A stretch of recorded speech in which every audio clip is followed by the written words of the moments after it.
Hello दोस्तों, आप सभी लोगों का हमारे यूट्यूब चैनल में स्वागत है। तो हम कहने वाले हैं आरआरबी एनटीपीसी जो 2019 का फॉर्म था, वह उसका एग्ज़ाम हुआ था 27/1/2021 को। जो एग्ज़ाम हुआ था शाम वाले शिफ्ट में। आज हम उसको सॉल्व करने वाले हैं। इस पेपर को जो है हम 2 पार्ट में सॉल्व करेंगे। प्रश्न नंबर 1 से लेकर प्रश्न नंबर 50 तक आपका एक वीडियो रहेगा। उसके बाद 51 से लेकर जो है 100 तक एक वीडियो रहेगा, क्योंकि वीडियो जो है बहुत ही लंबी हो जाती है, इसलिए हम 2 सेक्शन में इसको अपलोड करेंगे। तो आप लोग जाकर दोनों सेक्शन देख लीजिएगा। इसका हम प्लेलिस्ट बना दिए हैं आरआरबी एनटीपीसी। इसका जो हम प्लेलिस्ट बनाए हैं आरआरबी एनटीपीसी PYQ 2025 के नाम से प्लेलिस्ट बना दिए हैं। प्लेलिस्ट का लिंक जो है हम डिस्क्रिप्शन में भी दे देंगे, आप लोग वहां से जाकर देख सकते हैं सभी क्लासेस को। कई सारी क्लासेस हो चुकी हैं, अगर आप लोग अभी तक नहीं देखे हैं तो जाकर देख लीजिए। और अगर आप लोग हमारे यूट्यूब चैनल पर नए हैं तो चैनल को सब्सक्राइब कर लीजिए। चलिए शुरू करते हैं आज के प्रश्नों को। आज का हमारा पहला प्रश्न है, एक खेल के मैदान में 15 मीटर और 30 मीटर ऊंचे 2 खंभे बिल्कुल सीधे खड़े हुए हैं, यानी उनके पाद पाद बिंदुओं की जो है बीच की दूरी कितना दिया है, 36 मीटर दिया है। तो उनके शीर्षों के जो है बीच की दूरी ज्ञात करना है। तो बहुत ही आसान प्रश्न है। कोई खेल का मैदान है जिसमें 2 खंभे खड़े किए हुए हैं, जो कि कितना कितना मीटर का है, एक 15 का है और एक 30 मीटर ऊंचा है। एक 15 मीटर ऊंचा है और एक 30 मीटर ऊंचा है, और उन दोनों के बीच की दूरी कितना है, तो 36 मीटर है। तो यहाँ से अगर हम ये वाली चीज़ यहाँ से कर लेंगे तो ये भी हमारा 36 मीटर। अगर ये दूरी, इनके बीच की दूरी पाद, यानी कि इनके जो है बेस की जो है दूरी 36 मीटर दिया है, तो इनके जो है ये यहाँ से दूरी भी 36 होगा, क्योंकि ये दोनों लाइन पैरेलल है। तो अब हम इस वाले ट्रायंगल में देखेंगे, अगर यहाँ तक ये दूरी 15 है तो ये भी यहाँ तक 15 होगी। अगर टोटल 30 है तो 15 निकल गई, तो यह दूरी कितनी बचेगी, तो 15 बचेगी। और यह 36 दिया है। तो हमसे पूछा क्या था, हमसे पूछा था उनके शीर्षों के बीच दूरी। उनके शीर्षों के बीच की दूरी हमसे, यानी कि हमसे ए बी की वैल्यू पूछा है। क्योंकि यह समकोण त्रिभुज है तो यहाँ पर हम निकाल देंगे 36 का स्क्वायर प्लस ये वाली वैल्यू आएगी 15, 15 का स्क्वायर, दोनों को ऐड करके रूट ले लेंगे। तो यहाँ से देखिए 36 स्क्वायर प्लस 15 का स्क्वायर, इन दोनों को ऐड किया है तो कितना आया है, 15 21। इसका जब रूट लेंगे तो कितना आ जाएगा, 39। तो इनके शीर्षों के बीच की दूरी कितनी हो जाएगी, तो 39 मीटर। सही आंसर क्या होगा, ऑप्शन नंबर है 39 मीटर। अगला प्रश्न है प्रश्न नंबर हमारा 2। प्रश्न नंबर दूसरा है कि दिए गए वेन आरेख के आधार पर बताना है कि कौन सी संख्या निम्नलिखित निम्न को जो है निरूपित करती है क्या, वे लड़के जो खेल में अच्छे हैं लेकिन नृत्य में जो है अच्छे नहीं है। हमें उन लड़कों का चयन करना है जो कि खेल में अच्छे हैं लेकिन डांस में जो है अच्छे नहीं है। तो ये स्क्वायर वाला हमारा बॉयज हो गया। हमें बॉयज को सेलेक्ट करना है, किनको, उन्हें सेलेक्ट करना है जो कि खेल में अच्छे हैं, यानी कि जो सर्कल में हो। तो सर्कल में क्या है, 4 भी है, 2 भी है और 3 भी है, लेकिन हमें उन्हें नहीं सेलेक्ट करना है जो कि नृत्य यानी कि डांस में है। तो हम 3 को जो है सेलेक्ट नहीं करेंगे। तो हमें बॉयज कितने हो गए, तो 2 ही होंगे, क्योंकि ये स्पोर्ट जो है बॉयज नहीं खेल रहे हैं। तो 2 बॉयज कौन से हो गए, तो 2। तो सही आंसर क्या होगा, इसका सही आंसर होगा 2 बॉयज। ऑप्शन देखते हैं इसके। इसमें हमारा बॉयज की संख्या कितनी होगी, 2 होगी। सही आंसर हो जाएगा ऑप्शन नंबर सी, 2। अगला प्रश्न है प्रश्न नंबर 3। प्रश्न नंबर 3 हमारा है, एक तल को 22 सेंटीमीटर स्क्वायर के क्षेत्रफल वाले एक वर्ग के रूप में रखा गया है। यदि उसी तार को एक वृत्त के रूप में रखा जाए तो उस प्रकार से बने जो है वृत्त का क्षेत्रफल ज्ञात करना है। जबकि पाई का मान हमें क्या लेना है, 22/7। तो एक तल को जो है 22 सेंटीमीटर स्क्वायर के जो है क्षेत्रफल में किसमें, वर्ग में रखा गया है। तो यानी कि वर्ग का क्षेत्रफल दिया है कितना, 22 सेंटीमीटर स्क्वायर। देखिए यहाँ से वर्ग का क्षेत्रफल कितना दिया है, 22 सेंटीमीटर स्क्वायर। तो वर्ग का परिमाप क्या होगा? तो वर्ग का परिमाप जो होगा वही वृत्त के परिमाप के बराबर होगा, क्योंकि तारों की संख्या जो है हमें समान रखनी है। यानी कि 4a की वैल्यू किसके बराबर आ जाएगी? 2πr। तो यहाँ से 4 इंटू ए की वैल्यू क्या हो जाएगी? तो ए की वैल्यू हमारा यहाँ से हो जाएगा, ए स्क्वायर की वैल्यू 22 दिया है तो ए की वैल्यू √22 हो जाएगा। तो ए की वैल्यू √22 रख देंगे इंटू 2πr। पाई की वैल्यू हमें 22/7 लेना है, तो यानी कि यहाँ से आर की वैल्यू आ जाएगी 4√22 इंटू 2π, और पाई की वैल्यू हमें 22/7 अभी नहीं ले रहे हैं, हमें आर की वैल्यू आ गई। अब वृत्त का क्षेत्रफल क्या होता है? तो वृत्त का क्षेत्रफल होता है पाई आर स्क्वायर। पाई रहने दीजिए, आई की वैल्यू आई है 4√22/2π, इसका स्क्वायर। तो यहाँ से करेंगे तो ये सभी सॉल्व हो जाएगा। यहाँ से सब कुछ कट कर ये आ जाएगा, यहाँ तक आ जाएगा। पाई की वैल्यू 22/7 रखेंगे, सॉल्व करने पर आ जाएगा 28 सेंटीमीटर स्क्वायर। तो वृत्त का क्षेत्रफल कितना आ जाएगा? 28 सेंटीमीटर स्क्वायर। सही आंसर क्या हो जाएगा? Option number A, 28 centimetre square. अगला प्रश्न है प्रश्न नंबर 4। प्रश्न नंबर 4 है, उस समचतुर्भुज का क्षेत्रफल ज्ञात कीजिए जिसका परिमाप 116 सेंटीमीटर है और एक विकर्ण की लंबाई कितना दिया है? 42 सेंटीमीटर।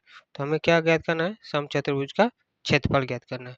तो अगर समचतुर्भुज का क्षेत्रफल दिया है 116, तो यानी कि एक भुजा की लंबाई कितनी हो जाएगी? एक भुजा की लंबाई होगी बटे 4, यानी कि 4 दूना 8, 4 नवा 36।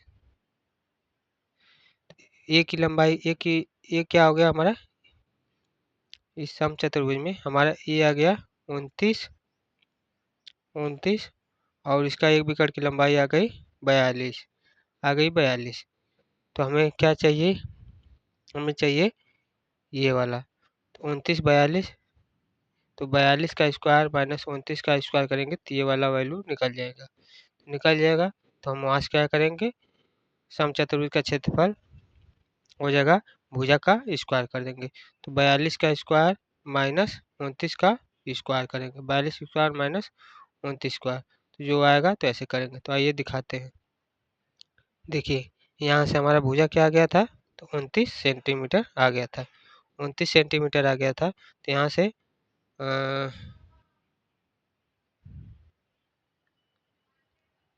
यहाँ देखिए, यहाँ पे इसने अलग अलग किया, 21 और 21, यह पूरा 42 था और यह पूरा 29 था। तो अलग अलग करके किया गया समचतुर्भुज। अच्छा, अलग अलग कर देंगे तो यह 90 हो जाएगा, यह 90, तो निकालेंगे। तो ये इसमें बी ई सी कहाँ पर है? बी ई सी, इस वाले का क्षेत्रफल निकालना है। इस वाले क्षेत्रफल को जो है इसमें हम इसको x मानेंगे तो ये भी x हो जाएगा, क्योंकि इक्वल होगा। तो यहाँ से x की वैल्यू कितना आ गया? x की वैल्यू आ गया 20। दूसरा विकर्ण क्या आ जाएगा? 40। समचतुर्भुज का क्षेत्रफल क्या होता है? विकर्णों का गुणनफल बटे 2, यानी कि 1/2 d1 d2, 1/2 d1 d2 होगा। तो यानी कि 840 सेंटीमीटर स्क्वायर इसका सही आंसर आ जाएगा।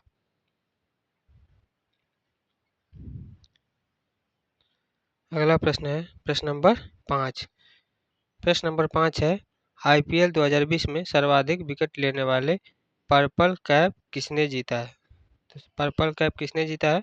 कगिसो रबाडा ने जो है पर्पल कैप जीता है। सही आंसर हो जाएगा ऑप्शन नंबर सी।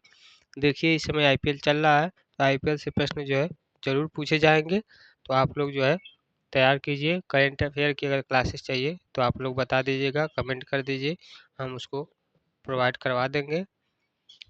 और अगर आप लोगों को कोई भी डाउट या कुछ भी पूछना हो तो आप लोग कमेंट में कर सकते हैं और कमेंट करके पूछ सकते हैं। आगे देखते हैं प्रश्न नंबर 6। प्रश्न है, प्रथम पृथ्वी शिखर सम्मेलन कहाँ आयोजित किया गया था? प्रथम पृथ्वी शिखर सम्मेलन जो है कहाँ आयोजित किया गया था? तो यह आयोजित किया गया था रियो डी जनेरिया। रियो डी जनेरिया में जो है प्रथम पृथ्वी शिखर सम्मेलन आयोजित किया गया। सही आंसर हो जाएगा option number B, Rio de Janeiro. अगला प्रश्न है प्रश्न नंबर 7। प्रश्न है, निम्नलिखित में से कौन सी क्रांतिकारी पत्रिका विदेश में प्रकाशित नहीं हुई थी? यहाँ पे देखिए क्या पूछा है? नहीं हुई थी। तो वह कौन सी क्रांतिकारी पत्रिका है जो कि विदेश में प्रकाशित नहीं हुई थी? तो इसका सही आंसर हो जाएगा युगांतर। युगांतर पत्रिका जो है विदेश में प्रकाशित नहीं हुई थी। सही आंसर हो जाएगा ऑप्शन नंबर बी युगांतर। यह कहाँ पर हुई थी? तो यह पत्रिका जो है आपका कोलकाता यानी कि कलकत्ता में जो है पत्रिका प्रकाशित हुई थी सन 1906 में। किसने लिखा था? तो वरिंद्र कुमार घोष। वरिंद्र कुमार घोष ने जो है बंगाली समाचार पत्रिका जो है युगांतर पत्रिका के संस्थापक थे, जिन्होंने सन 1906 में जो है इसे प्रकाशित की थी। और भी सारी पत्रिकाएं हैं जिनके संस्थापक के नाम आप याद कर सकते हैं, जैसे कि तलवार। तलवार पत्रिका जो है कहाँ पर प्रकाशित की गई थी? तो बर्लिन में। इसके संस्थापक कौन थे? तो वीरेंद्र नाथ चट्टोपाध्याय थे। युगांतर आपका पूछा ही है, कहाँ प्रकाशित हुई थी? कोलकाता में। इसके प्रकाशक कौन है? संस्थापक तो वारिंद्र कुमार घोष। तीसरा कि फ्री हिंदुस्तान। फ्री हिंदुस्तान जो है पत्रिका कहाँ प्रकाशित की गई थी? तो यह प्रकाशित की गई थी वैंकूवर में। वैंकूवर में प्रकाशित की गई थी और इसके संस्थापक है तारकनाथ दास। चौथा प्रश्न है, चौथा है कि इंडियन सोशियोलॉजिस्ट पत्रिका के संस्थापक कौन है? तो श्याम कृष्ण वर्मा जी हैं। और कहाँ पर प्रकाशित हुई थी? तो लंदन में हुई थी। इन सभी पॉइंट को आप लोग जरूर से याद कर लीजिए, कोई न कोई प्रश्न पूछ देता है। अगला प्रश्न है प्रश्न नंबर 8। प्रश्न है, यदि 2.1 गुणे 2.1 माइनस 2 गुणे ए गुणे 2.1 प्लस 0.6 गुणे 0.6 बराबर 1.5 का स्क्वायर है, तो हमें क्या चाहिए? हमें ए का मान चाहिए। आसान प्रश्न है। देखिए 2.1 गुणे 2.1 गुणा करेंगे तो आ जाएगा 4.41। इसका गुणा करेंगे तो 4.2 ए आ जाएगा। इसका गुणा करेंगे तो 0.36 आ जाएगा और इसका स्क्वायर करेंगे तो क्या आ जाएगा? 2.25। इन सभी को सॉल्व करने पर ए की वैल्यू क्या आ जाएगी? 0.6। सही आंसर क्या हो जाएगा इस प्रश्न का? 0.6, यानी कि ऑप्शन नंबर बी इसका सही होगा।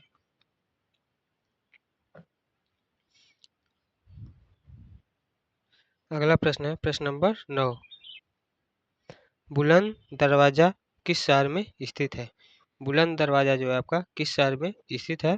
तो ये आपका स्थित है फतेहपुर सीकरी में, यानी कि ऑप्शन नंबर डी इसका सही होगा। बुलंद दरवाजा किस शहर में स्थित है? तो फतेहपुर सीकरी में स्थित है। अगला प्रश्न देखते हैं प्रश्न नंबर 10। प्रश्न नंबर 10 है, ऑटोमेटेड टेलर मशीन यानी कि एटीएम। एटीएम का फुल फॉर्म होता है ऑटोमेटेड टेलर मशीन नामक कैश मशीन के विकास का श्रेय भारत में जन्मे किस स्कॉटिश आविष्कारक को जो है दिया जाता है? तो यह किसको दिया जाता है? तो इसका सही आंसर होगा John Shepherd Barron. John Shepherd Barron को दिया जाता है। सही आंसर क्या हो जाएगा? Option number D John Shepherd Barron. अगला प्रश्न है प्रश्न नंबर 11। प्रश्न है, निम्नलिखित में से कौन सा माइक्रोसॉफ्ट ऑफिस 2019 पैकेज का हिस्सा नहीं है? यहाँ पर देखिए पूछा गया नहीं है, तो वह कौन सा माइक्रोसॉफ्ट ऑफिस है जो कि 2019 पैकेज का हिस्सा नहीं है? तो इसका सही आंसर हो जाएगा कीनोट। कीनोट जो है 2019 पैकेज का हिस्सा नहीं है। सही आंसर होगा ऑप्शन नंबर डी कीनोट। अगला प्रश्न है प्रश्न नंबर 12। प्रश्न है, 3 अलग-अलग चौराहे पर यातायात बत्तियां क्रमशः 48 सेकेंड, 72 सेकेंड और 108 सेकेंड के बाद जो है बदलती है। 3 अलग-अलग चौराहा हैं जिन पर यातायात बत्तियां जो है 48 सेकेंड, 72 सेकेंड और 108 सेकेंड पर जो है बदलती हैं। यदि ये सभी बत्तियां 8 बजकर 8:20 पर बजे 8:20 पर जो है यह साथ में बदलते हैं, तो फिर यह दोबारा किस समय पर जो है एक साथ बदलेंगी?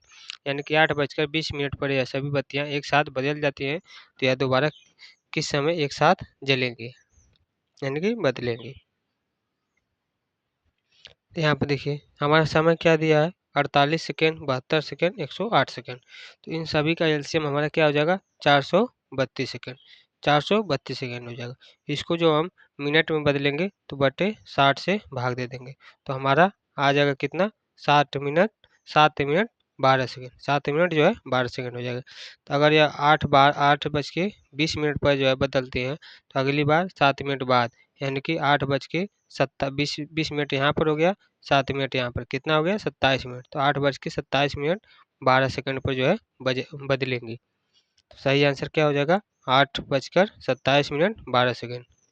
8 बजकर 27 मिनट 12 सेकेंड, यानी कि ऑप्शन नंबर डी इसका सही आंसर होगा। अगला प्रश्न है प्रश्न नंबर 13। प्रश्न है, एक एक जो है ठेकेदार 350 दिनों में 12 किलोमीटर लंबी नहर खोदने के लिए 45 आदमियों को काम पर लगाता है। एक जो ठेकेदार है 350 दिन में जो है 12 किलोमीटर लंबी नहर को खोदने के लिए 45 आदमियों को जो है काम पर लगाता है। 200 दिन बाद उसे पता चलता है कि केवल 4.5 किलोमीटर नहर ही खुद पाई है। 200 दिन के बाद जो है उसे पता चलता है कि 4.5 किलोमीटर ही नहर खुद पाई है। तो उसे समय पर कार्य पूरा करने के लिए कितने अतिरिक्त आदमियों को जो है काम पर लगाने होंगे। बहुत ही आसान प्रश्न है। इसका सीधा फार्मूला होता है, किस पे लगाएंगे, M1D1/W equal to M2D2/W। M जो है क्या होगा, आदमियों की संख्या। तो कितने आदमी हैं, 45। कितने दिन के लिए खोदने हैं, तो 200 दिन के लिए। और कितने घंटे खोदना है, कितने किलोमीटर, तो यहाँ से 4.5 किलोमीटर।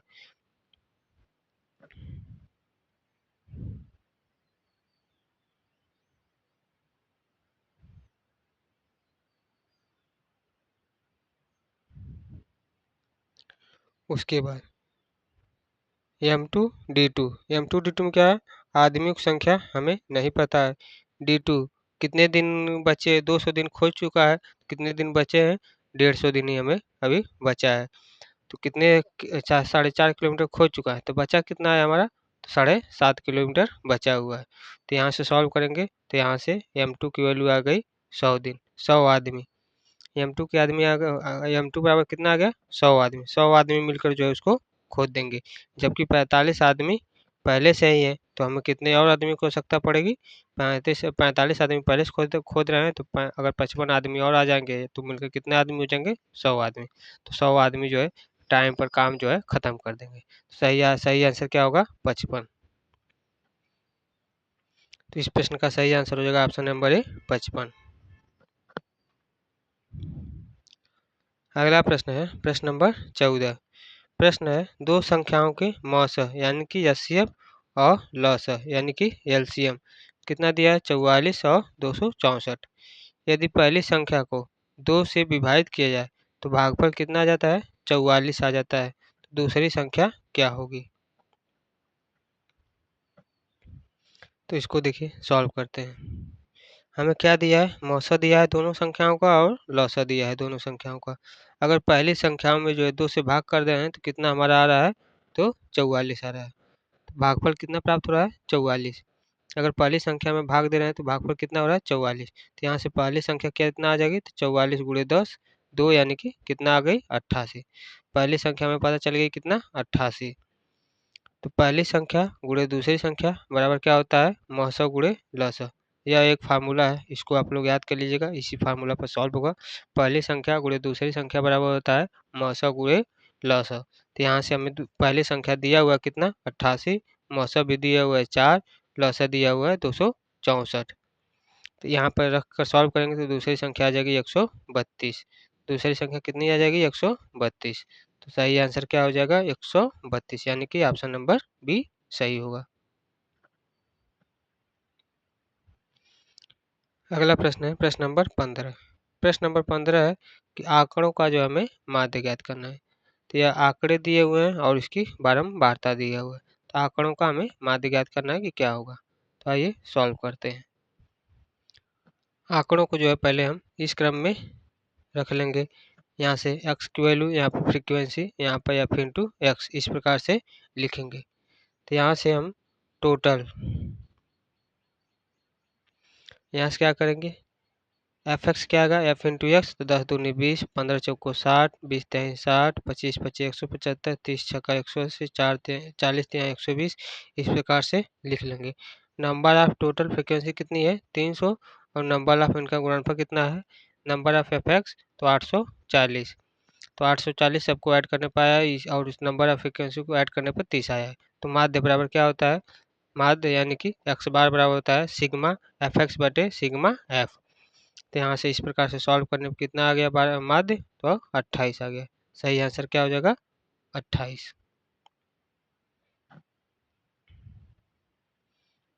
अगला प्रश्न है प्रश्न नंबर 16। प्रश्न है ब्रेसिका कंपेस्ट्रिसिस, ब्रेसिका कंपेस्ट्रिटिस किस जो है पौधे का वानस्पतिक नाम है। तो यह किस पौधे का जो है वानस्पतिक नाम है, तो यह सरसों का जो है रासायनिक नाम है, यानी कि वानस्पतिक नाम है। तो सही आंसर हो जाएगा ऑप्शन नंबर डी। और भी नाम दिए हैं जैसे कि गेहूं हो गया, सरसों का तो जो है बेसिका कंपेस्ट्रिस दिया हुआ है, उसी प्रकार से गेहूं का क्या नाम हो जाएगा, तो गेहूं का नाम हो जाएगा ट्रिटिकम एस्टिवम। ट्रिटिकम एस्टिवम जो है किसका होगा, गेहूं का। मक्का का क्या नाम होगा, तो मक्का का होगा जिया मेज। मक्का का रासायनिक नाम क्या हो जाएगा, तो जिया मेज। कट्टू, कुट्टू का जो रासायनिक नाम होगा फागोपाइरम, फागोपाइरम एस्कुलेटम, फागोपाइरम एस्कुलेटम इसका रासायनिक नाम होगा। अगला प्रश्न देखते हैं, प्रश्न नंबर 17।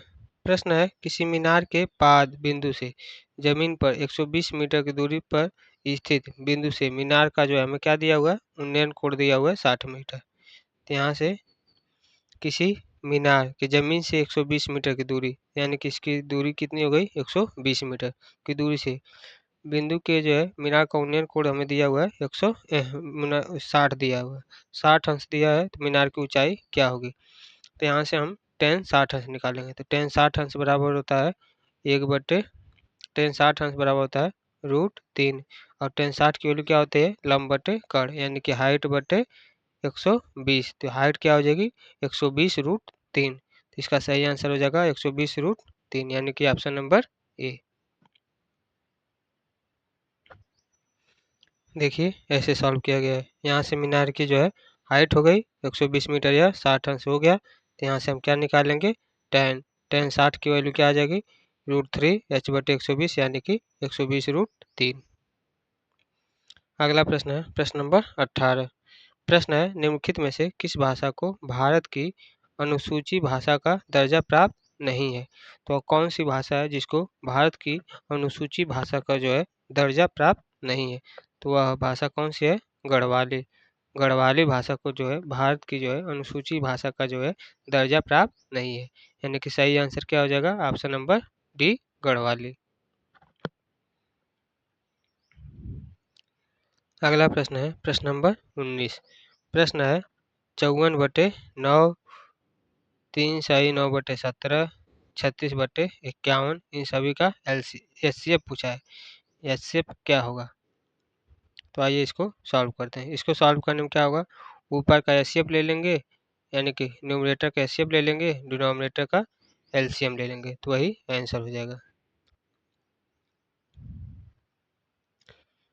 तो देखिए क्या होगा, ये 6, इसको 9 6 54 6 है, इसको 60/17, ये आ गया 12/17।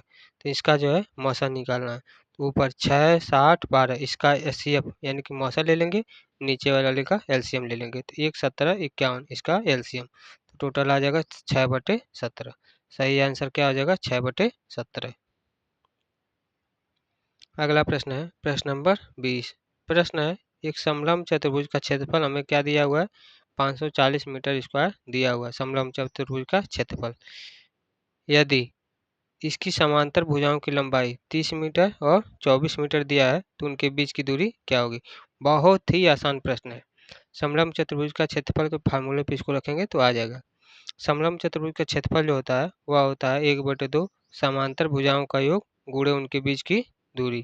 तो समांतर भुजाओं का योग हमें क्या है, यहाँ समांतर भुजाएं दिया हुआ 30 मीटर और 24 मीटर, इसका योग कर लेंगे और उनके बीच की दूरी हमें चाहिए ही, बटे 2 कर लेंगे, तो यहाँ से हो जाएगा। तो 540 मीटर हमारा दिया हुआ है, 540 मीटर स्क्वायर, इन दोनों का योग करेंगे तो कितना आ जाएगा, 54।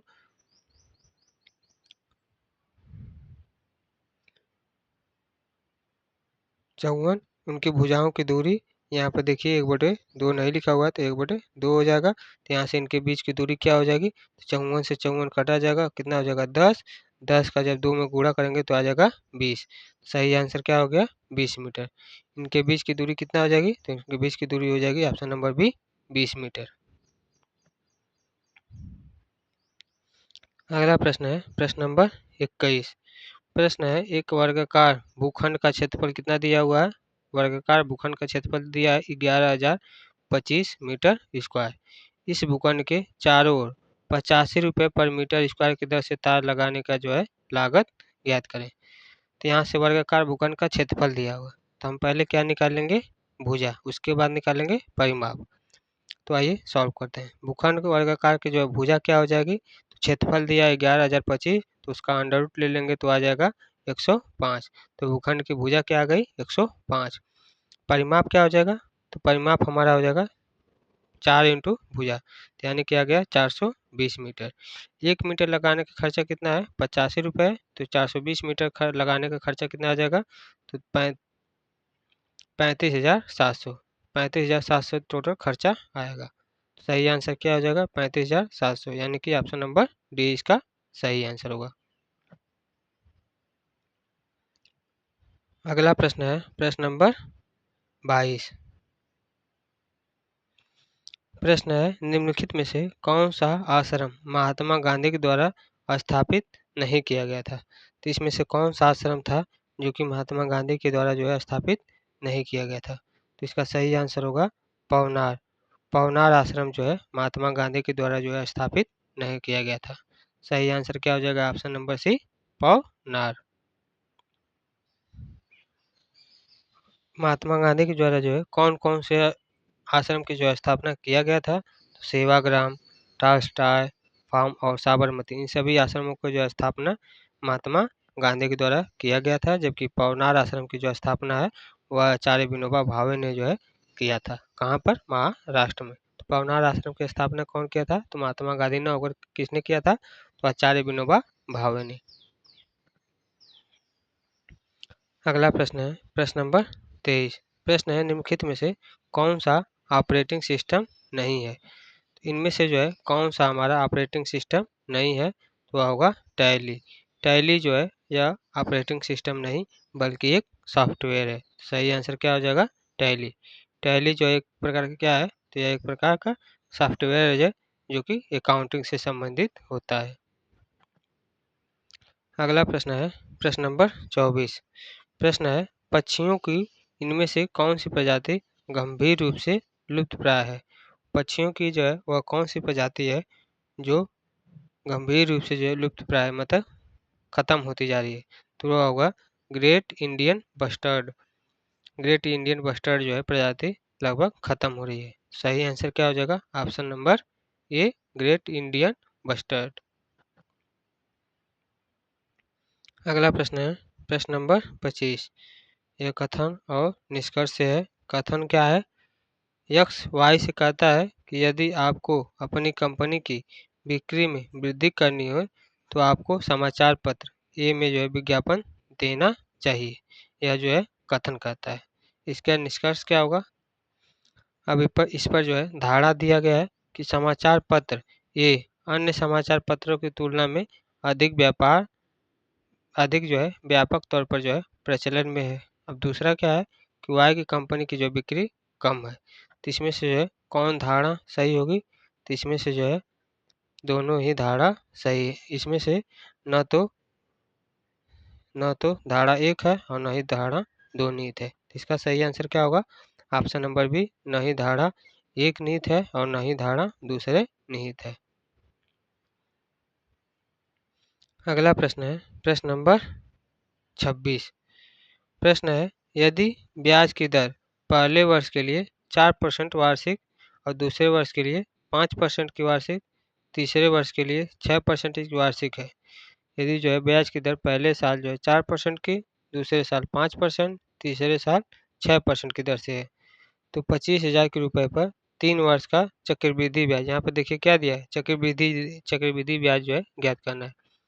तो चक्रवृद्धि ब्याज क्या होगा, तो आइए सॉल्व करते हैं। 25,000 पर जो है हमें 3 रेट दिए हुए हैं। पहले साल 4%, दूसरे साल 5%, तीसरे साल 6% दिए हैं। सभी का हम अलग-अलग लगाएँगे। तो यहाँ से ए की वैल्यू क्या होगी? P इंटू 1 प्लस R1 बटे 100, क्योंकि सभी की रेट अलग-अलग है। पहले साल R1 रेट लगेगा, दूसरे साल R2, तीसरे साल R3। इस प्रकार से इसको रखकर सॉल्व करेंगे तो यहाँ से ए की वैल्यू क्या आ जाएगी? 28,938। 28,938 हमारा ए की वैल्यू आ गई। तो हमसे पूछा क्या है? चक्रवृद्धि ब्याज पूछा है। चक्रवृद्धि ब्याज क्या होगा? मिश्रधन माइनस मूलधन। चक्रवृद्धि ब्याज क्या होगा? मिश्रधन माइनस मूलधन। यानी कि ये माइनस पी कितना आ जाएगा? 3,938। 3,938 आ जाएगा। यही सही आंसर होगा। इसका सही आंसर क्या हो जाएगा? 3,938, यानी कि ऑप्शन नंबर डी सही आंसर हो जाएगा। आगे देखते हैं।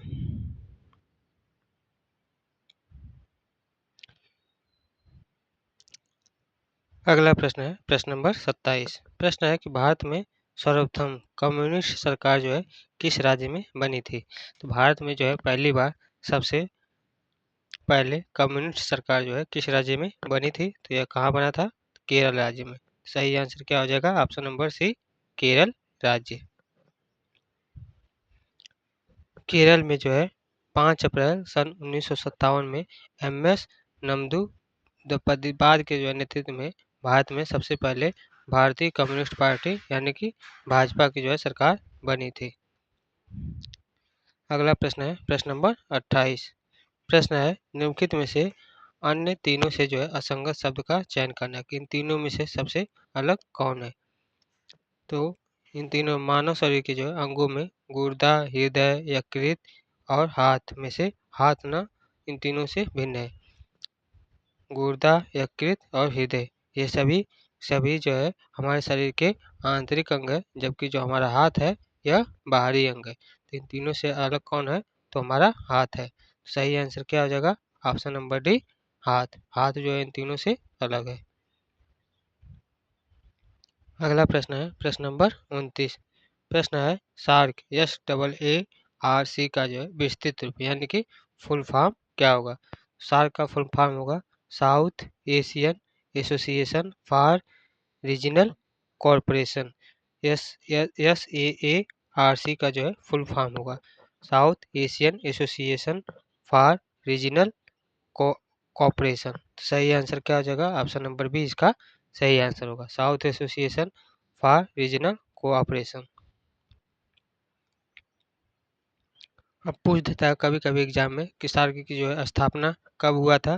तो यह हुआ था 8 दिसंबर सन 1985 को ढाका बांग्लादेश में। बांग्लादेश की राजधानी ढाका में सार्क की जो स्थापना कब हुआ था? तो 8 दिसंबर सन 1985 को। इसके संस्थापक देश कौन कौन से हैं? तो बांग्लादेश, भूटान, भारत, मालदीव, नेपाल, पाकिस्तान और श्रीलंका सार्क के संस्थापक यानी कि देश है। अगला प्रश्न है प्रश्न नंबर 30। प्रश्न है हाइग्रोमीटर। हाइग्रोमीटर से जो है क्या मापते हैं? तो हाइग्रोमीटर से हम जो है आर्द्रता को मापा जाता है। सही आंसर क्या हो जाएगा? ऑप्शन नंबर बी आर्द्रता। हाइग्रोमीटर से क्या मापा जाता है? तो आर्द्रता। वायुमंडल की आर्द्रता किससे मापेंगे? तो हाइग्रोमीटर से। और वहीं पर थर्मामीटर से क्या नापा जाता है? थर्मामीटर से नापा जाता है वस्तु का जो है तापमान नापा जाता है। जबकि हाइड्रोमीटर से द्रवों का घनत्व मापा जाता है। बोलोमीटर से तो उसमें विकिरण को मापा जाता है बोलोमीटर से। तो ये सभी पॉइंट जो है आप लोग याद कर लीजिएगा, इससे भी बहुत ज़्यादा प्रश्न बनते हैं। आगे देखते हैं। अगला प्रश्न है प्रश्न नंबर 31। प्रश्न है 7,000 में से कुछ राशि 6% वार्षिक और शेष राशि 4% वार्षिक की दर से उधार दी जाती है।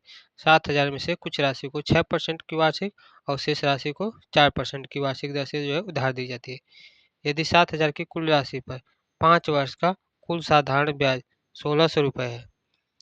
7,000 की जो कुल राशि पर 5 वर्ष का कुल साधारण ब्याज कितना है? 1,600 रुपये है। तो 6% वार्षिक ब्याज की दर पर जो है उधार दी गई राशि जो है कितना दिया है? मतलब 6% पे जो है कितना हमने राशि उधार दिया है। तो आइए सॉल्व करते हैं। मान लेते हैं कि 6% प्रतिवर्ष की दर पर जो उधार दी गई राशि कितना है, x है। 4% की जो 4% प्रति दर से पर 4% प्रतिवर्ष दर पर जो उधार दी गई राशि कितना होगी, तो 7,000 में से x को घटा देंगे तो राशि आ जाएगी। x रुपये पर जो है हमारा ब्याज क्या आएगा, तो कितने साल के लिए दे रहे हैं, 5 साल के लिए, कितने परसेंट पर, 6% पर। तो हमारा मूलधन गुणे दर गुणे समय बटे 100 से निकल जाएगा, कितना ब्याज आएगा, 0.3 x रुपये आएगा। अब 7,000 माइनस x रुपये पर जो है ब्याज कितना आएगा, तो मूलधन गुणे 5 साल के लिए कितने परसेंट पर, तो 4% पर। तो हमारा इतना रुपये ये आ जाएगा। और ये दोनों रुपये हमारा एक ब्याज यह मिला है और एक ब्याज यह मिला है। इन दोनों ही ब्याजों को जोड़ने पर हमारा टोटल ब्याज कितना मिला है, तो 1600 रुपये मिला है। तो इन दोनों को जोड़ने पर कितना आना चाहिए, 1600। तो यहाँ से x की वैल्यू कितना आ गई, 2000। तो हमें 6% प्रतिवर्ष की दर पर कितने ब्याज, कितनी धनराशि उधार दी थी, तो 2000 रुपये हमने उधार दिया था।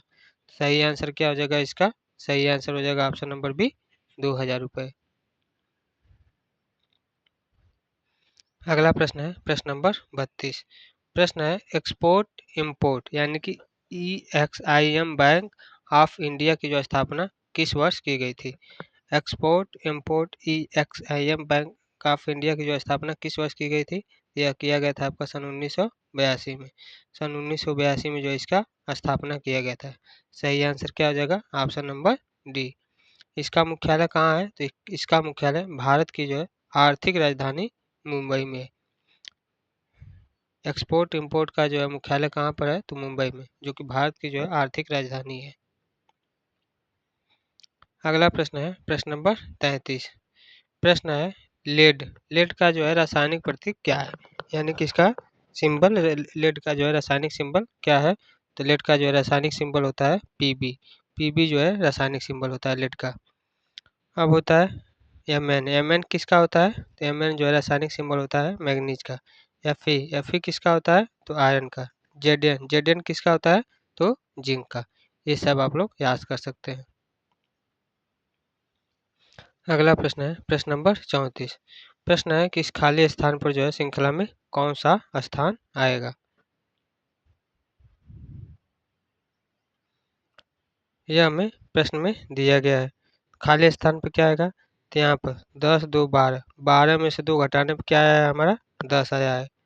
12 में से 2 घटाने पर 10 आया है।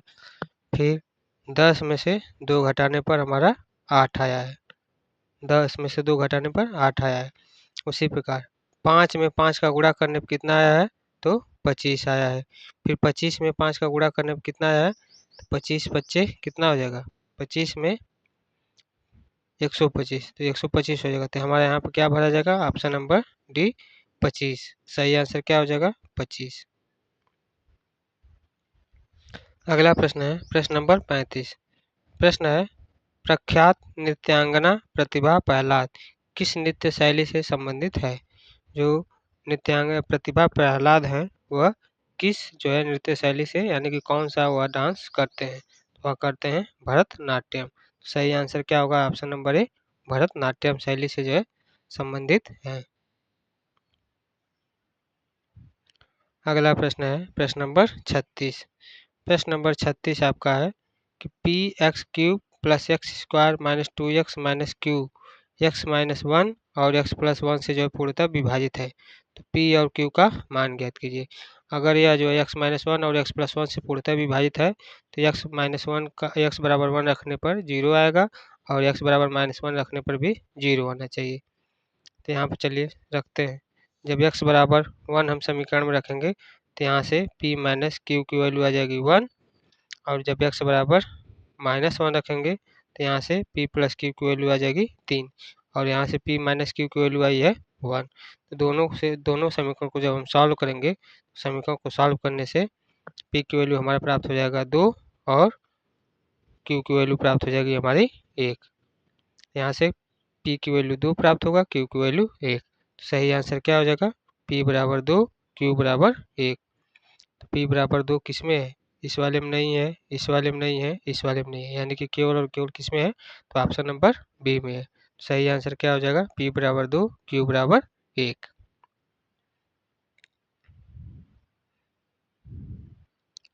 अगला प्रश्न है प्रश्न नंबर 37। प्रश्न है कि यदि x की वैल्यू यह दिया हुआ है और y की वैल्यू यह दिया हुआ है तो X square plus Y square का मान क्या होगा। बहुत ही आसान है, डायरेक्ट केवल हम इसका वर्क कर देंगे। देखिए यहाँ से x की वैल्यू यह दिया हुआ है तो इसको हम परमेयीकरण करेंगे, यानी कि x प्लस वन बटे एक्स प्लस वन से ऊपर नीचे मल्टीप्लाई करेंगे। तो यहाँ से यह वाला पार्ट दोनों सेम है तो इसका स्क्वायर हो जाएगा, और नीचे a plus B A minus B है तो A square minus B square हो जाएगा। यहाँ से इसको सॉल्व करेंगे तो यहाँ से 3 प्लस 1 पर 2 रूट ऐसे आ जाएगा, यानी कि हमारा आ जाएगा 2 प्लस रूट थ्री। एक्स की वैल्यू क्या आ गई 2 प्लस रूट थ्री, और वाई की वैल्यू क्या आ जाएगी तो वाई की वैल्यू सेम ऐसे ही सॉल्व करने पर आ जाएगा 2 माइनस रूट थ्री। एक्स की वैल्यू 2 प्लस थ्री और वाई की वैल्यू 2 माइनस रूट थ्री। दोनों को जब वर्क करेंगे तो X square plus Y square, इसको सॉल्व करने पर आंसर आ जाएगा 14। X square plus Y square का मान कितना आ जाएगा तो हमारा आ जाएगा 14। सही आंसर क्या हो जाएगा ऑप्शन नंबर बी 14।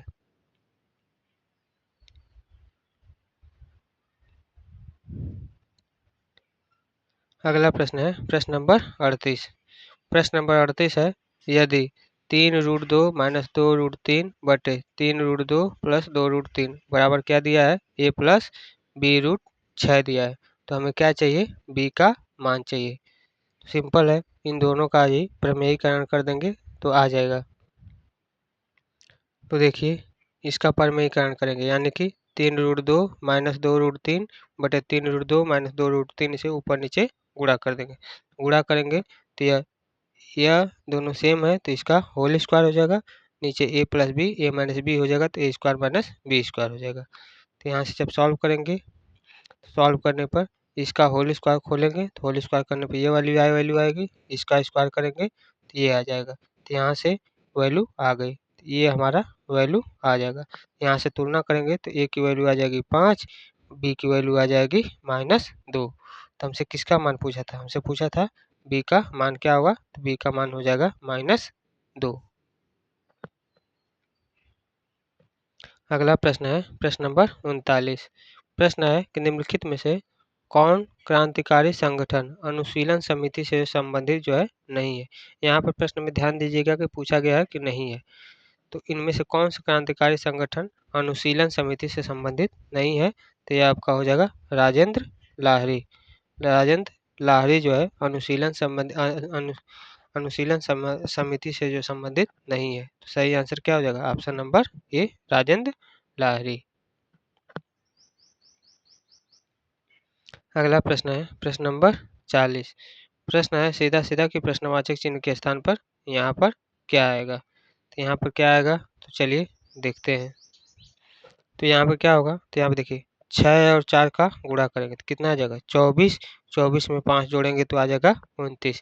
इसी प्रकार से इन दोनों का गुणा करेंगे तो क्या आ जाएगा 8 पचे 40, 40 में क्या जोड़ेंगे 48 आ जाएगा, 40 में 8 जोड़ने पर 48 आ जाएगा। तो यहाँ पर क्या भरा जाएगा खाली स्थान पर तो 8 आएगा। सही आंसर हो जाएगा 8। तो ऑप्शन नंबर क्या सही होगा ऑप्शन नंबर डी सही हो जाएगा 8।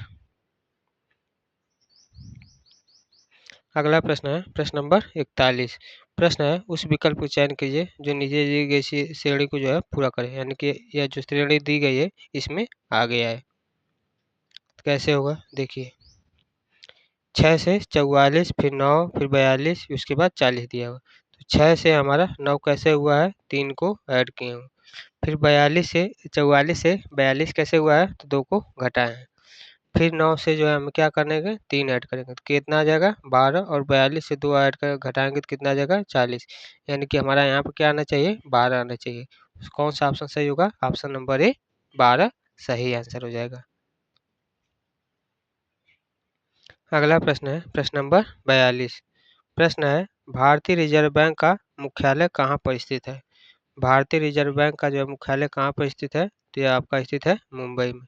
भारतीय बैंक रिजर्व का मुख्यालय कहाँ पर स्थित है तो मुंबई में। और इसकी स्थापना जो है कब की गई थी तो 1 अप्रैल सन 1935 को जो है इसका स्थापना हुआ था। अगला प्रश्न है प्रश्न नंबर 43। प्रश्न नंबर 43 है अक्टूबर 2020 तक प्राप्त जानकारी के अनुसार भारतीय प्रतिभूति एवं विनिमय बोर्ड यानी कि सेबी के जो है चेयरमैन कौन है? तो इसके चेयरमैन फिलहाल में अब तो नहीं है, पहले कौन थे? तो अजय त्यागी। अजय त्यागी इसका सही आंसर था। देखिए करंट अफेयर का सवाल है, करंट अफेयर के जो है सवालों करंट अफेयर के लिए अगर आप लोग क्लास चाहिए तो आप लोग कमेंट में करके बता दीजिए, आप लोग को जो करंट अफेयर की क्लासेज प्रोवाइड कर दी जाएगी। अगर फिर भी आप लोग कोई भी डाउट होता है, कुछ भी होता है, तो आप लोग कमेंट में करके पूछ सकते हैं। अगला प्रश्न है प्रश्न नंबर 44। प्रश्न नंबर 44 है कि नीचे दिए गए आंकड़ों की जो है माध्यिका और बहुलक का योग ज्ञात करना है। पहले हम क्या निकालेंगे? माध्यिका निकालेंगे, फिर बहुलक निकालेंगे, फिर उनका योग करेंगे। तो यहाँ पर पहले बहुलक ही आप देख लीजिए, बहुलक क्या होगा? बहुलक आपका इसमें 25 दो बार है और 28 एक बार है, 35 एक बार है, 18 एक बार है, 16 एक बार, 20 यानी कि इसका बहुलक जो आ जाएगा 25 आ जाएगा। माध्यिका निकालते हैं। माध्यिका निकालने के लिए क्या करेंगे? तो माध्यिका निकालने के लिए पहले इसको हम आरोही क्रम में रखेंगे। तो ये आपका हो गया आरोही क्रम। अब देखेंगे कितने नंबर्स हैं। तो कितने नंबर्स हैं? तो 1 2 3 4 5 6 7 8 नंबर ऑफ संख्या कितना है? नंबर ऑफ संख्या कितना है? 8 8 है, यानी कि सम है। सम है तो सम के लिए माध्यिका का फार्मूला होता है 1/2 nवां पद प्लस n/2 प्लस 1वां पद, यह फार्मूला होता है। तो 8/2वां पद यानी कि कौन सा आएगा? चौथा पद। 8/2 प्लस 1वां पद यानी कि 5वां पद। तो चौथा पद कौन सा है? पहला, दूसरा, तीसरा, चौथा। तो 25 और 25, चौथा पद भी 25 है, पांचवा पद भी 25 है। तो यानी कि 25 प्लस 25 कितना आ जाएगा? 50। 50 का आ जाएगा आपका 25। 50 का आधा हमारा क्या आ जाएगा? 25। तो माध्यिका आ गई 25, माध्यिका हमारा 25 हो गया, बहुलक भी 25 है, तो यानी कि टोटल आ गया इन दोनों का योग 50। तो हमसे क्या पूछा था? माध्यिका और बहुलक का हमें योग पूछा था, तो आ गया 50। सही आंसर हो जाएगा ऑप्शन नंबर सी 50। अगला प्रश्न है प्रश्न नंबर 45। प्रश्न है कि नीचे दिए गए वर्गों के बीच के संबंधों को सर्वोत्तम ढंग से निरूपित करने वाले वेन आरेख का जो है चयन करना है, जिसमें मनुष्य, पिता, आदमी, यह तीनों दिया गया। तो आदमी, मनुष्य, आदमी, पिता और आदमी, यह किस में हो जाएगा? तो इसका यह देखिए किस आरेख में होगा? तो यह आपका इस वाले में। सभी पिता आदमी होते हैं और सभी आदमी मनुष्य होते हैं। कौन सा सही है? तो यह आपका ऑप्शन नंबर ये वाला सही है। ये वाला फिगर किस में है? तो ऑप्शन नंबर डी में है। सही आंसर क्या हो जाएगा? ऑप्शन नंबर डी, फिगर 1 यानी कि डायग्राम ए।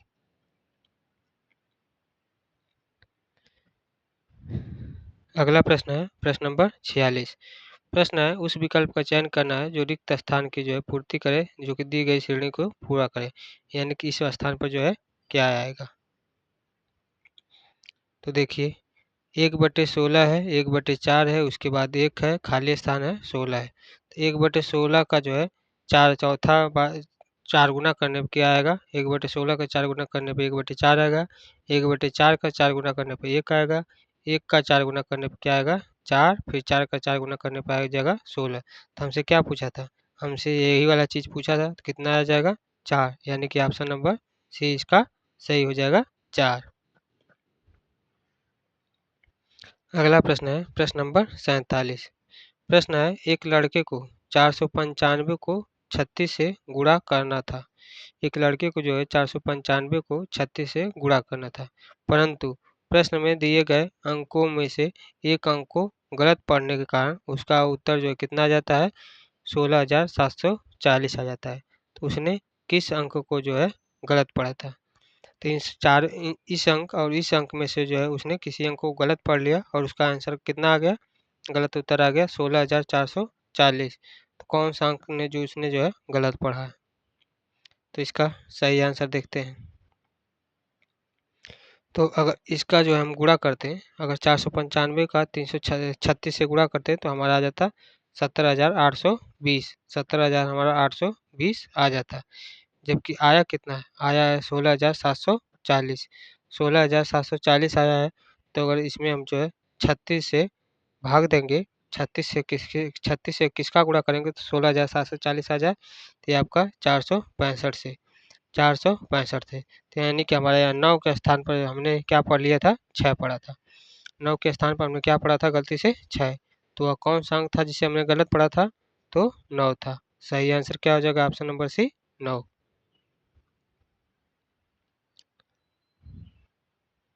अगला प्रश्न है प्रश्न नंबर 48। प्रश्न नंबर 48 है, निम्नलिखित में से कौन सी योजना 2006 में जो है शुरू की गई थी। इन सभी में से कौन सी योजना है जो कि आपका 2006 में शुरू की गई थी। तो योजना का नाम है महात्मा गांधी राष्ट्रीय ग्रामीण रोजगार गारंटी योजना।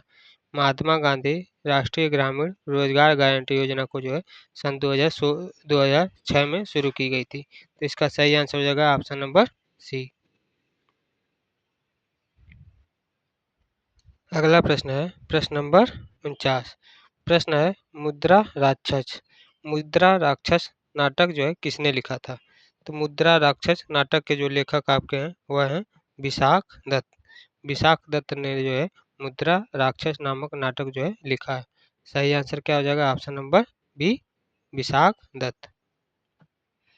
अब इससे संबंधित और भी प्रश्न बन सकते हैं, जैसे कि विशाख दत्त ने जो है और कौन सी रचनाएं लिखी और कौन से जो है नाटक लिखे हैं। तो मुद्रा राक्षस नाटक लिखे हैं, देवी चंद्रगुप्तम भी लिखे हैं, राघवा नंद नाटकम जो है किसने लिखा है, तो विशाख दत्त। यह तीनों किसने लिखा है, तो विशाख दत्त ने। पूछ देता है कि सोमदेव ने कौन सा नाटक लिखा है। कथा सरित सागर नाटक जो है किसने लिखा है, तो सोमदेव ने जो है कथा सरित सागर नामक नाटक लिखा है। उसके बाद कालिदास ने जो है कौन से नाटक लिखे हैं, तो रघुवंशम, अभिज्ञान शकुंतलम, कुमार संभवन। रघुवंशम, अभिज्ञान शकुंतलम, कुमार संभवन, ये जो नाटक है यह ये तीनों के तीनों ही बहुत ही इम्पोर्टेंट है, क्योंकि कालिदास के नाटक के बारे में जो है पेपर में जो है प्रश्न पूछ देता है कि अभिज्ञान शकुंतलम नाटक के लेखक कौन है, या फिर रघुवंशम नाटक के लेखक कौन है, या फिर कुमार संभवन नाटक के लेखक कौन है। इससे जो है एक प्रश्न जरूर बन जाता है किसी न किसी शिफ्ट में। तो सबसे इम्पोर्टेंट आपका क्या हो जाएगा, कालिदास जो है कि कौन कौन से नाटक लिखे हैं, तो रघुवंशम, अभिज्ञान शकुंतलम, कुमार संभवन, ये सभी नाटक कालिदास ने लिखा है। अगला आपका कौन सा है, अगला है आपका बोधायन नाटक जो है किसने लिखा है। बोधायन ने जो है कौन कौन से नाटक लिखे हैं, तो शुल्व सूत्र और स्रोत सूत्र। शुल्व सूत्र और स्रोत सूत्र, ये दोनों नाटक किसने लिखा है, तो बोधायन ने। तो इनके द्वारा ये नाटक लिखे गए हैं। ये सभी जो पॉइंट है यह महत्वपूर्ण है, खास करके ये कालिदास वाला जो है बार बार रिपीट करता है, जो कि रघुवंशम, अभिज्ञान शकुंतलम, कुमार संभवन, ये सभी नाटक किसने लिखा है, तो कालिदास ने लिखा है। इसको आप लोग याद कर लीजिएगा। आज का लास्ट प्रश्न है प्रश्न नंबर 50, क्योंकि वीडियो जो है बहुत ही ज़्यादा लंबी हो जा रही है, 1 घंटे की वीडियो हो जा रही है। अगर हम 100 क्वेश्चन को कवर करते हैं तो हमारा वीडियो जो है 2 घंटे से ज़्यादा हो जाएगी, और उसको अपलोड करने में जो है बहुत ही हमें प्रॉब्लम होगी। तो इसलिए हम जितने भी पेपर करवा रहे हैं उसको 2 सेक्शन में करवा रहे हैं। प्रश्न नंबर 1 से लेकर 50 को हम एक क्लास में कर दे रहे हैं, और फिर अगली क्लास में जो है 51 से लेकर 100 तक जो प्रश्न है उसको हम अगली क्लास में करवा दे रहे हैं। क्लास को हमने सीरियल वाइज से नाम दे दिया है, 1 2 3 4 5 ऐसे करते हुए चले गए हैं। तो आप लोग जाकर देख लीजिए। इसका हमने प्लेलिस्ट भी बना दिया है, आप लोग प्लेलिस्ट जाकर पूरा चेक करेंगे तो उसमें हम सारी क्लासेस को जो है अपलोड कर दिए हैं, और देख लीजिए। प्लेलिस्ट का हमारा क्या नाम है, प्लेलिस्ट का नाम है RRBNTPCPYQ 2025, यह जो है प्लेलिस्ट का नाम है। इसमें आप जाएंगे तो आपको पूरी क्लासेस मिल जाएंगी, मतलब जितने भी क्लासेस हो रही हैं या फिर आगे होंगी सभी की सभी क्लासेस उसी प्लेलिस्ट में अपलोड कर दी जाएंगी। तो चलिए आज का लास्ट प्रश्न देखते हैं, प्रश्न नंबर 50। प्रश्न है, निम्नलिखित में से कौन सा विकल्प यह इंगित करता है कि कुछ मेहनती कर्मचारी चतुर कर्मचारी हैं। वह कौन सा विकल्प है जो कि यह इंगित करता है कि कुछ जो मेहनती कर्मचारी हैं वह चतुर कर्मचारी हैं। तो इसमें से कौन सा होगा विकल्प? तो इसका सही आंसर होगा कुछ चतुर कर्मचारी मेहनती कर्मचारी नहीं है। यह वाला जो है ऑप्शन सही होगा। सही आंसर क्या हो जाएगा? ऑप्शन नंबर ए कि कुछ चतुर कर्मचारी मेहनती कर्मचारी नहीं है। जैसे पहले वाले देखिए, कुछ चतुर कर्मचारी मेहनती कर्मचारी नहीं है, सभी चतुर कर्मचारी मेहनती हैं, सभी चतुर के कर्मचारी मेहनती हैं। तीसरे वाले में क्या है कि कोई भी चतुर कर्मचारी मेहनती नहीं है, और चौथा वाला है कि सभी मेहनती चतुर हैं। तो हमसे पूछा क्या था? हमसे पूछा था कि कुछ मेहनती कर्मचारी चतुर कर्मचारी हैं, तो कुछ मेहनती कर्मचारी क्या हो जाएंगे? चतुर कर्मचारी। यानी कि ये वाला हमारा फिगर सही होगा। तो इस वाले फिगर को और भी हम कैसे बता सकते हैं? तो इस वाले फिगर को हम बता सकते हैं कि कुछ जो चतुर कर्मचारी हैं वह मेहनती नहीं है, कुछ चतुर कर्मचारी क्या हैं? मेहनती कर्मचारी जो है नहीं है। तो यानी कि ऑप्शन नंबर ये इसका सही हो जाएगा। तो आज के लिए जो है इतना ही। अगर आप लोगों को जो है कोई भी डाउट या फिर कोई भी क्वेश्चन पूछना हो तो आप लोग कमेंट करके पूछ लिया करिए। आप लोगों को जो है जवाब पूरा मिलेगा, या फिर आपको कोई भी डाउट होता है या फिर किसी भी क्वेश्चन में आप फंस रहे हो तो आप लोग पूछ सकते हैं। हमने टेलीग्राम चैनल का जो है लिंक दे दिया है, आप लोग जाकर टेलीग्राम चैनल और व्हाट्सएप चैनल दोनों ज्वाइन कर लीजिए। वहाँ पर जो है आप लोगों को डेली अपडेट दे दिया जाता है। जब भी क्लास अपलोड होगी तो आप लोगों को जो है डेली अपडेट दे दिया जाएगा टेलीग्राम चैनल पर और व्हाट्सएप चैनल पर। तो आप लोग जाकर ज्वाइन कर लीजिए। आरआरबी एनटीपीसी का जो एग्ज़ाम होने वाला है 5 जून से स्टार्ट हो जाएगा। तो आप लोगों को जो है डेली बेसिस पर उस समय एनालिसिस हम करवाते रहेंगे। तो आप लोग एनालिसिस भी देखा करिए, और जितने भी इस समय हम पेपर करवा रहे हैं सभी के सभी पेपर जो है इम्पोर्टेंट है, क्योंकि आरआरबी एनटीपीसी में जो है प्रीवियस ईयर पेपर को जो है ही रिपीट किया जाता है। तो आप लोग जाकर अच्छे से देखा करिए। अगर आप लोगों को क्लास जो है अच्छी लगी हो तो क्लास को लाइक कर दीजिए, और हमारे चैनल पर अगर नए हो तो चैनल को सब्सक्राइब कर दीजिए, ताकि जब भी हम क्लास को अपलोड करें तो आप लोगों तक जो है पहुंच जाए। अब इसके बाकी जो प्रश्न है, प्रश्न नंबर 51 से लेकर 100 तक है, वह इसके बाद वाले वीडियो में जो है हम अपलोड कर देंगे। तो आप लोग जाकर जरूर से देख लीजिएगा। तो आज के लिए बस इतना ही है। जय हिंद, जय भारत।